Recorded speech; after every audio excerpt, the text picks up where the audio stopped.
Okay. All right. Welcome back, everyone, to another episode. Welcoming back George as my guest. What's up? Thanks for having me again. No, of course. I hope you had a Merry Christmas, bro, with the family and all that. You too, brother. Thanks, You too. thanks. Yeah, I know it was a quiet holiday, but, you know.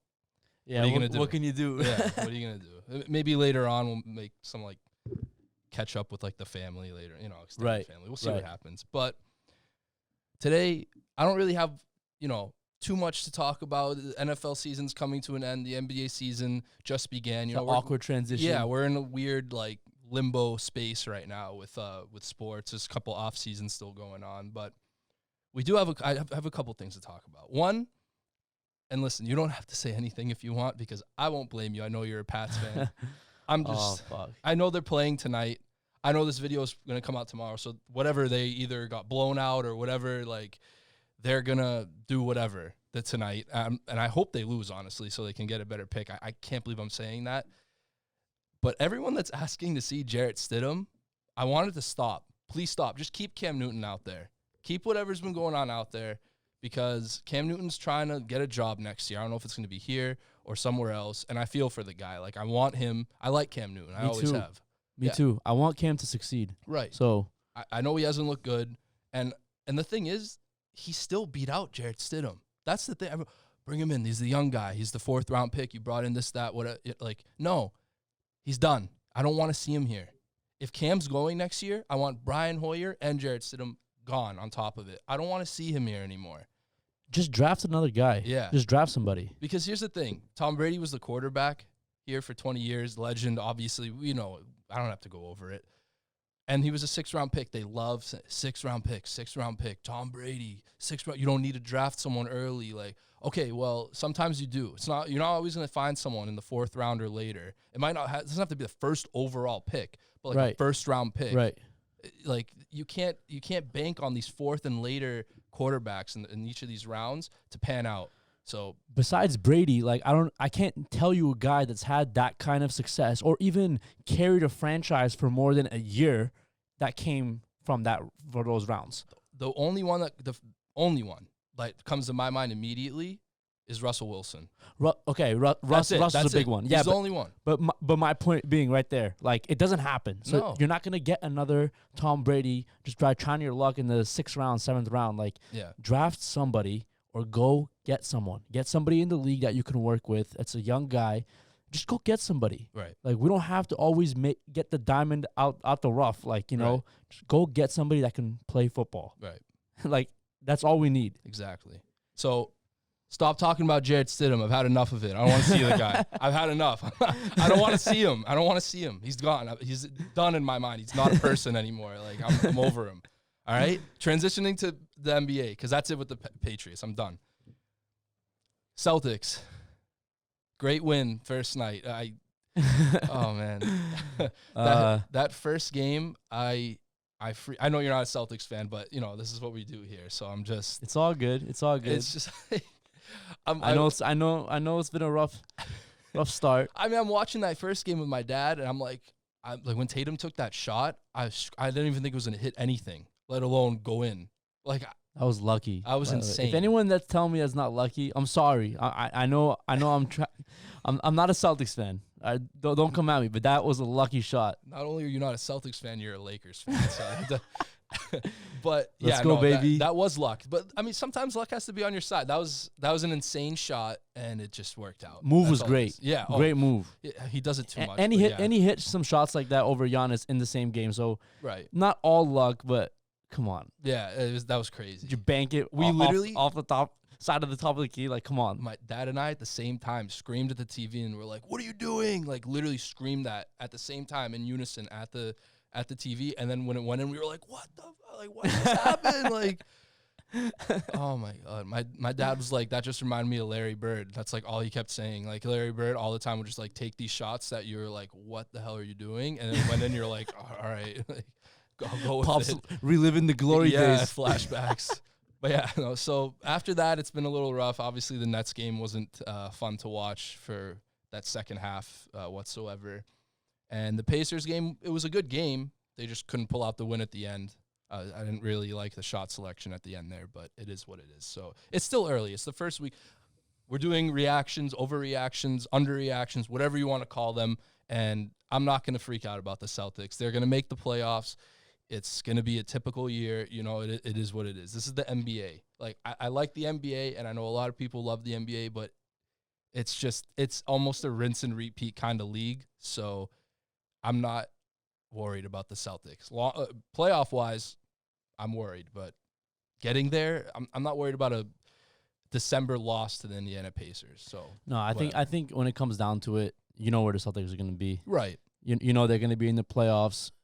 I would say second round exit this year. Jeez. I think it's more likely than the last few years. No, I mean, I think it's definitely more likely than the last few years, but I don't know. I don't know, man. All right, whatever. Let's just. All right, so I promise I won't bash the Celtics anymore. Yeah, that was all I'm gonna say. So I'm doing a fantasy basketball league this year. I don't pay as much attention to that as I would with fantasy football. As fantasy football junkie, that's just who I am. But basketball, I kind of do. I do every fantasy sport just to like keep up with the league, because like I'm able to like look at what players are doing. Right. And I can look at the standings and whatever. So it's nice. It's nice. It's a nice way to keep up with it. If you don't do that, then honestly, you don't have to, but it's definitely a great way to keep up with everything that's going on in those leagues if that's something that you're interested in. So I'm looking around the league. I know you're updated around the league. So I want to talk to you about what surprises like that you've seen so far. What's surprising you in the NBA? I mean, honestly, it's pretty early, but the biggest surprise has to come out of the East. There's a couple of them. Cleveland Cavaliers, 3-0. Right. They're 3-0. You know who else is 3-0? Who? The Orlando Magic. They always do this. They always do this. So I won't even consider the Magic as a surprise. Do you remember what year it was? Like 3 years ago, they were like. They went on this like insane streak over like 20 games that they had a winning record through 20 games, and not just a winning record, they went on a streak. Right. I forget my memory. No, trust not me, so good with that. But I know what you're talking about. But you know what I'm saying? They've always done this, and they're always like the 8th seed. Yeah. Yeah. So you know exactly what they're gonna be. They win a few games here and there. They come off really hot, and then they simmer down. Yeah. With Cleveland, I did not see Cleveland starting off 3-0, and large part to a lot of their young guys are playing really, really well. I mean, Colin Sexton, right, 27 points a game. Yeah, for 3 games. He had a big game last night. He's on my team. He's balling. Yeah, he is. He's balling.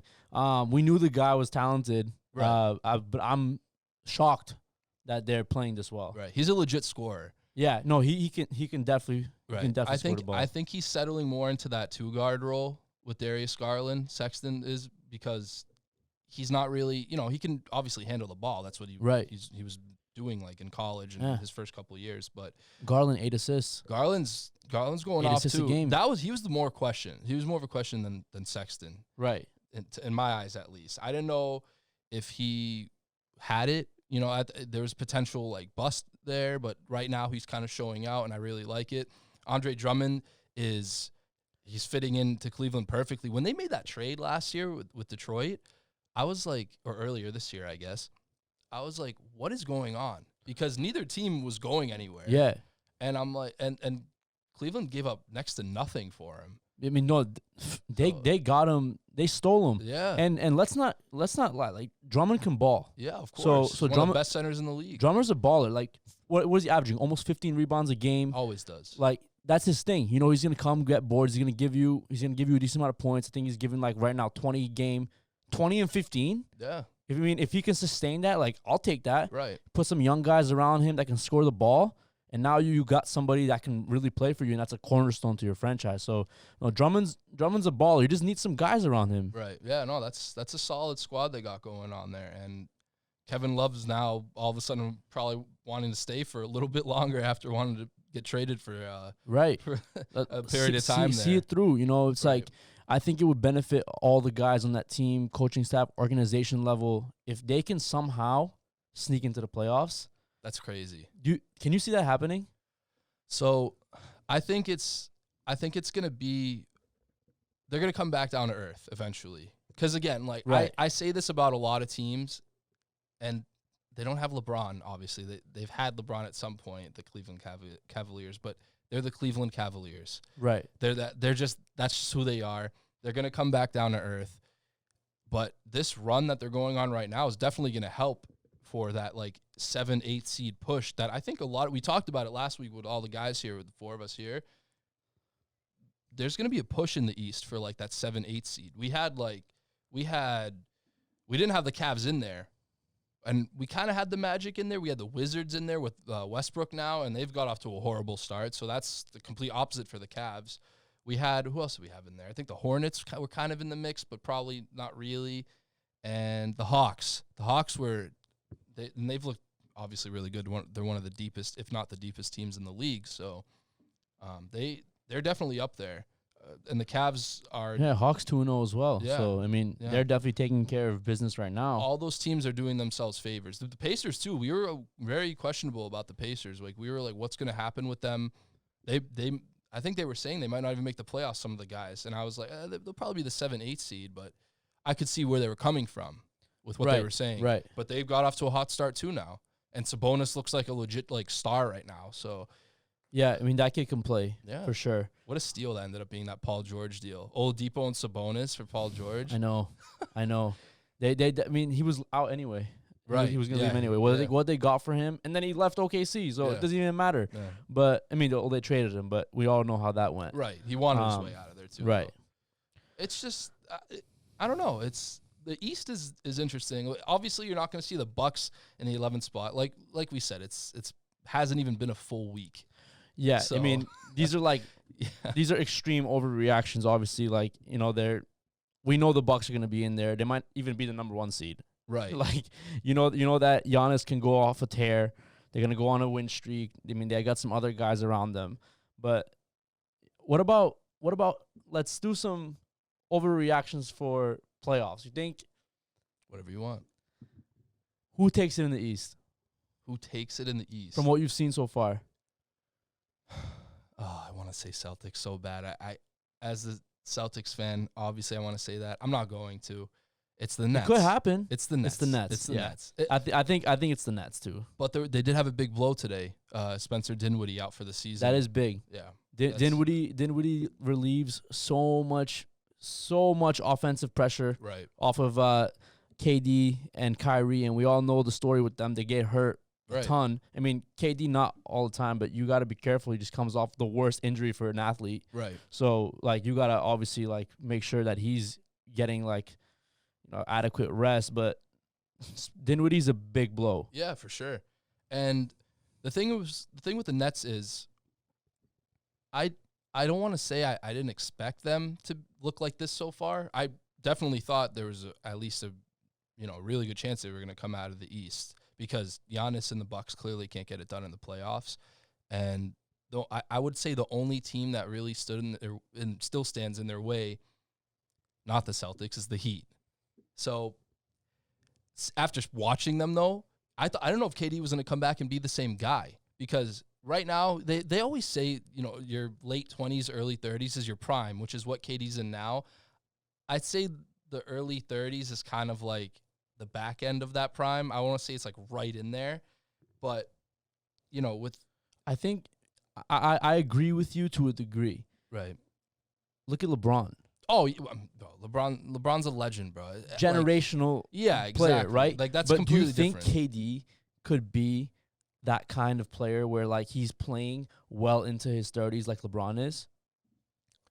The Achilles injury is a big blow. Yeah. That puts him miles on, like, rehab, all that. No, that puts miles. They've already said that takes off at least a couple years of your career. Yeah. When that injury happens to an athlete.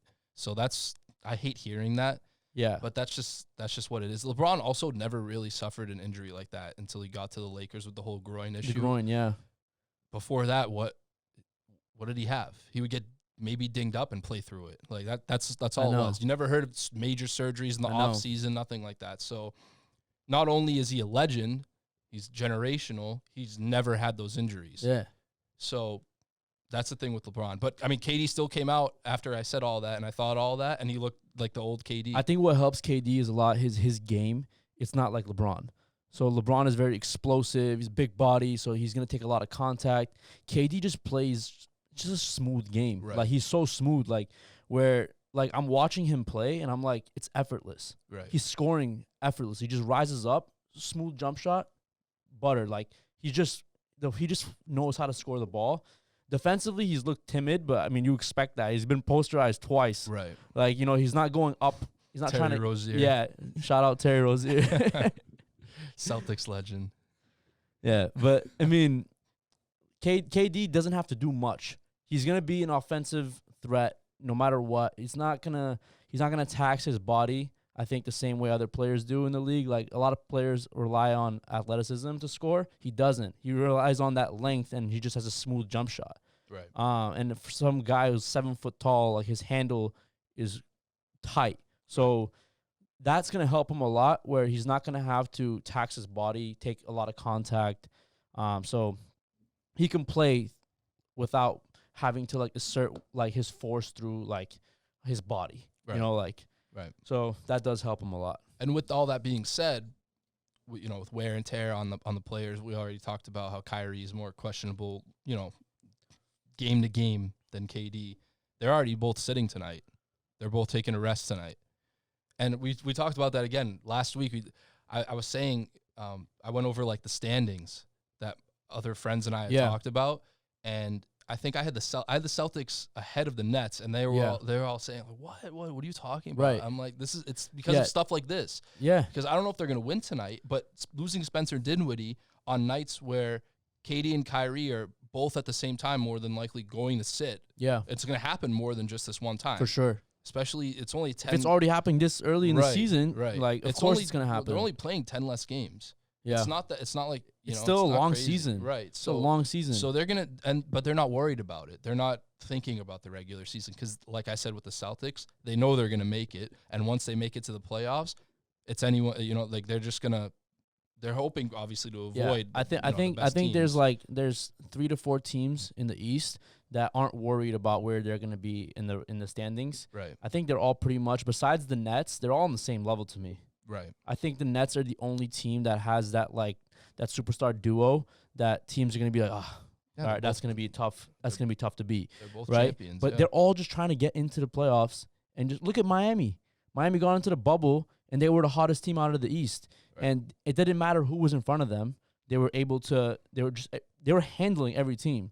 So Miami too. Like, I don't think we're going to hear a lot about Miami until the playoffs come. Right. And then they're just going to be that team that you don't want to see. Right. Right? Well, everyone's aware of them now. They're on the scene. Exactly. So it's like, but I feel like the East is just like, who's going to show up to the playoffs? The regular season does not matter. And we saw that last year. It's not going to matter for anything. Right. I mean, that's just the NBA. That's just how it is. There's not a lot of parity. Like you see teams losing recently. You saw like the Knicks blow out the Bucks. You saw the Hornets beating the Nets with KD and Kyrie in the lineup. You saw the surprising Cavs beat the Sixers. I mean, that was without Embiid, but still, you know, you don't when you see the Cavs beat the Sixers, you don't expect that for the most part, at least up until leading up to this year. So there's a difference between those like kind of games happening and like parity. You know, those kinds of things are going to happen. Like these players take these games off, even when they play sometimes. No, you're never going to see, unless it's the end of the season and they're trying to like get their way into the playoffs. Like they're trying to, like they have a chance. Some of these teams, like in the bubble, like the Blazers and the Grizzlies and the Suns, they're not going to bust their ass until it's really that time. Right. Like I'm not saying they're taking it off, but they're in a sense not playing at their best, their hardest, because if they know that they're going to be there already, what's the point? Right. You're going to save yourself for when there's like an actual grind, especially the guys that know it already. I agree. Yeah. I think a lot of guys like now, especially a lot of veteran guys, they know when to turn it on and off. You see, like the best always do that. Right. Like, for example, the Lakers. Right. I gotta shout my team out. I gotta shout them out. Do what you need to do. I think we all knew how good they were, but when we saw them play in the playoffs, I think we really understood the level of talent and what he had left in the tank in LeBron. Like, they put some respect on LeBron's name after the bubble, because no one was saying he was the best player. They were ready to write him off. They had him like coming out of the top 3 as best player in the NBA, and now it's unanimous, even with KD healthy. Yeah, like yeah, for sure. Because KD was the only guy that was even in the same like breath as like who the best player in the NBA is. But now it's unanimous. It's LeBron James, and then add Anthony Davis to that. We saw Anthony Davis play on a level that we've never. He tapped into a new. He stayed healthy. He stayed healthy. That's number one. I mean, I'm not gonna lie. Every time that guy fell, in the ball, I thought he was out for the series. Right. There was like a few when he sprained his ankle, I thought it was done. Right. In the finals. Right. Oh, my heart stopped as a Laker fan. But he was just different. Like, it was a different AD. Right. And obviously when you play with LeBron and you put guys like that the Lakers have around, that type of talent, you're gonna see that. That's the result you're gonna get. But AD looks like he's a second best player in the NBA. Pretty much, yeah. I don't know who I would put over AD. At least in the West, at the very least. I would say he's the second best player in the NBA. The only other person, and this actually brings me to I think our next Let's move to the West. The only other player that I can even point out in the West is Luka. Right. Oh yeah, for sure. So I mean, that kid's a stud. He's gonna be balling for a while. He's a monster. But I wanted to ask you, where do you think the Mavs end up? So when it's all said and done, they just spanked the Clippers by 51. They did. Right after getting their asses handed to them by my team. Yeah, I honestly didn't expect the Clippers to lose like that, even without Kawhi. I didn't expect them to win necessarily, but I expected them to be competitive at least.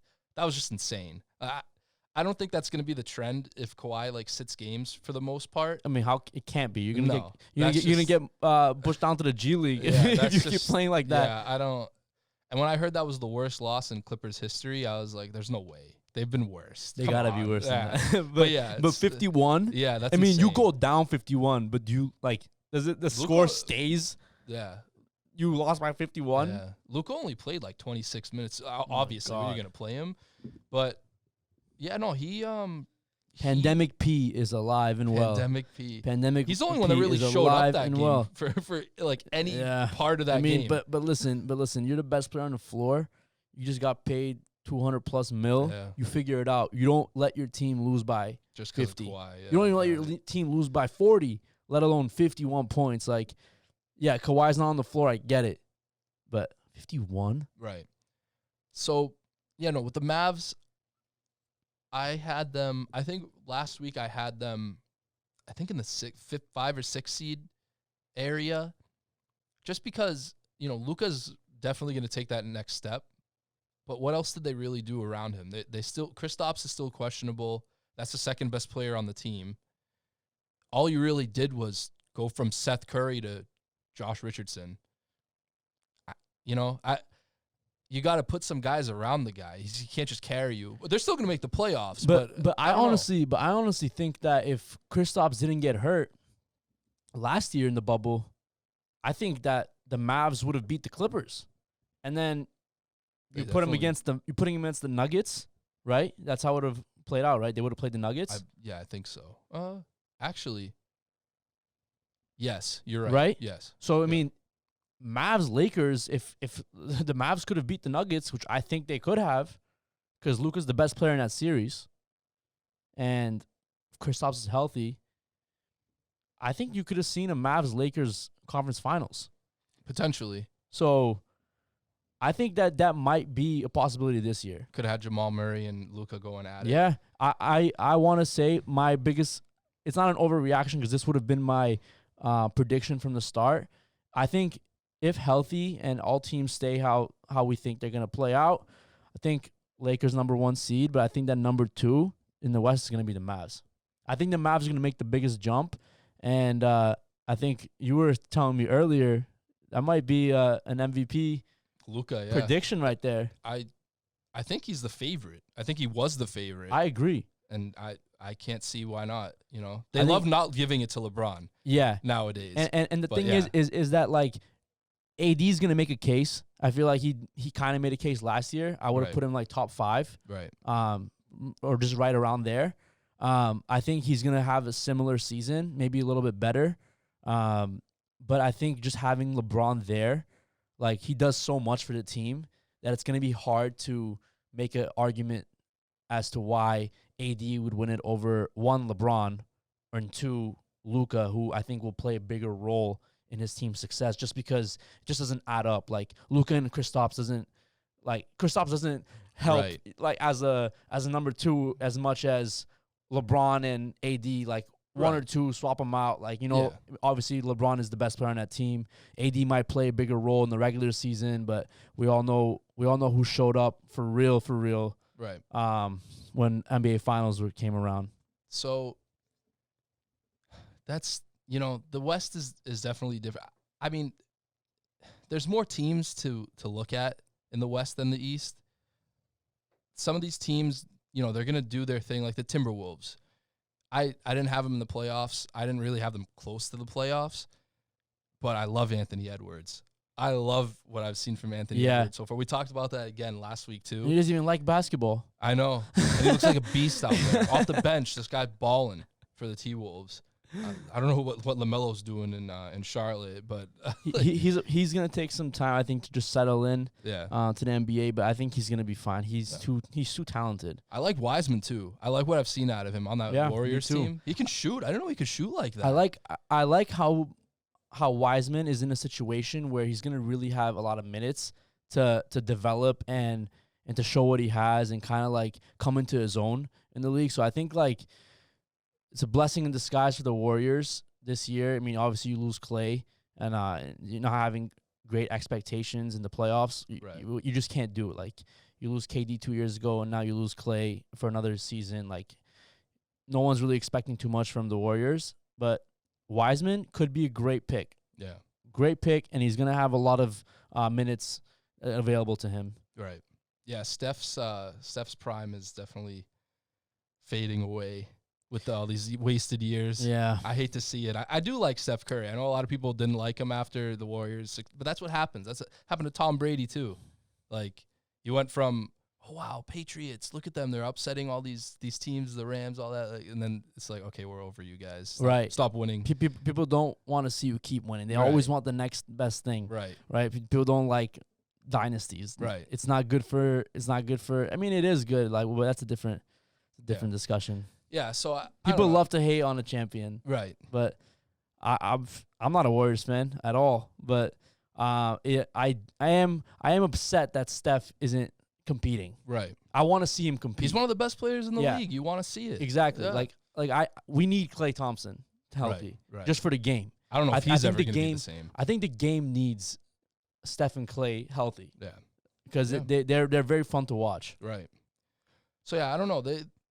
It's again, we talked a lot, and it's just the first week, not even a full week. Yeah, we'll have a lot more to. Right. I just you know, the thing is, just to like close out this whole NBA discussion, I love the NBA, but it's the same thing every year, and I don't want to get into it too much because you can't. It's not really discussable. There's no argument to be made like in the opposite for any other way. This is just how it is. The NBA is the same product pretty much every year. It's very progressive out of all the leagues. I'll give it that. I love Adam Silver and what he's doing with the league, but it's like rinse and repeat every year. You have these teams that make it. The East is like almost the same seeding every year, pretty much the same playoff teams and the same seeding. It's going to be a little different this year, but for the last like 3 years, that's what it's been. Right. And then the West is always, it's mostly the same, unless like a star gets hurt pretty much. That's what it is in the West. But it doesn't matter in the end because whatever team LeBron is on, that's who's winning. Right. LeBron's been in the finals almost every year except for the year the Lakers weren't relevant. Right. And it's like, okay. Well, I mean, like me watching last year, everyone's freaking out. Jamal Murray, look at this guy. He's dropping 40, 50. Yeah. Guy couldn't go under 30 points a game every time. I'm like, that's cute. Guess who's winning the championship? And we're talking like the second round. I'm sitting there watching the games. Everyone, I'm watching with my friends. Wow. Like they're putting bets on the over. Right. I go, that's great. You know who's winning it in a few weeks? LeBron and the Lakers. Yeah. That's just how it is. And it's like whatever team LeBron is on. Yeah. It's just like that's the thing. Like LeBron, like that's when I say there's no parity. He's gonna bring it every year. We know that. God forbid there's an injury. Like him healthy, he's gonna bring it. He's gonna get you to the playoffs no matter what. But having AD on the same team, like that's in my opinion. I said it from the beginning that was overkill. Right. But I mean now there's definitely gonna be no parity. I don't see anyone beating them. The only person that has a chance, the only team that has a chance, is the Nets. That's my finals prediction. Yeah. Lakers Nets. Yeah, I'd say so too. And we'll see. Kyrie versus LeBron, KD versus LeBron, Anthony Davis in the mix. He's a champion now. He's gonna definitely try to cement his legacy in the game. Going against a team like that with that much star power, and a lot of guys have a lot to prove on both teams. So I mean, that would be a great finals. But hey, maybe your Celtics could sneak in there, and we can get a little Celtics Lakers. Of all the years for them to sneak in, would be the one we're not expecting them to do anything. Yeah, you know, you never know. Every other year we're like, Celtics are gonna make it. Look at the team they have now. It's just like, not really. Let's see what kind of season Tatum puts together. Because and Brown, we need Brown big. too. Yeah, Brown too. But I'm big on Tatum. I think for sure. I think Tatum is gonna have a great year, and I think that he's gonna take a massive leap this year. So we'll see where he puts the Celtics. Right. But like I said, the NBA playoffs, I love the product. They're very competitive. Like I said, they save it. They save the competitiveness for the playoffs. They go all out there. But at the end of the day, it ends up being the same thing. Yeah. And so I love watching. It just sucks in the back of my mind knowing how the playoffs are going to end pretty much, unless there's some significant like injury or something. You never know. You just never know.